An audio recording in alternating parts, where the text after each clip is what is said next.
Hello everyone, I'm George Marzo here with my father Richard Marzo, and today we'll be making pork pot stickers. So the ingredients for the filling consist of non-lean ground pork, the stems of Napa cabbage, the leaves of Napa cabbage, some chives, some green onions, carrots, and then we have shallots, white pepper, garlic, and ginger, and then some cornstarch as well.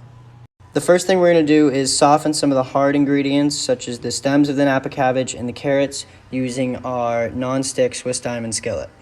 Add some vegetable oil to your pan and start to saute your vegetables. After cooking your vegetables for 3 to 4 minutes, add in your mixture of shallots, ginger, garlic, and white pepper, and cook that for approximately another 2 to 3 minutes before adding the leaves of your cabbage. So it's been about 3 minutes now, and we're about to add our Napa cabbage leaves to the skillet. The reason we're sauteing our vegetables over medium heat is so they're able to soften up as well as release moisture so we don't have a runny pot sticker.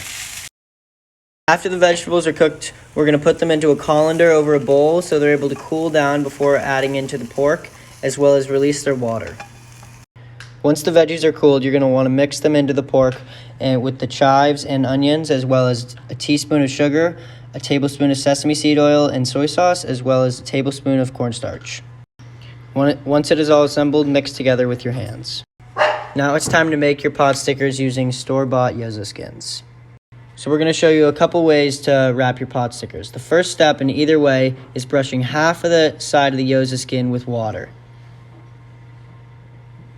So how you make your pot stickers is you want to take your wrapper and go halfway around the edge, and then you want to take about a heaping tablespoon of your filling and put it into your pot sticker. And then you want to make sure to close the tops first, and then you just want to pinch the edges all the way down. Your final product will look like this. Another method of making pot stickers is pleating them, and this is folding one half of the wrapper underneath the other to make a nice turn. And the final product of the pot sticker will look like this. Once you have your pot stickers made, we are ready to cook them. We got our pan on medium heat, and we're going to add some oil, and we're going to leave our pot stickers untouched for 5 minutes here in the pan. Let the pot stickers cook for 5 minutes uncovered on medium heat. Once crispy on the bottom, add water to the pan and simmer until finish off.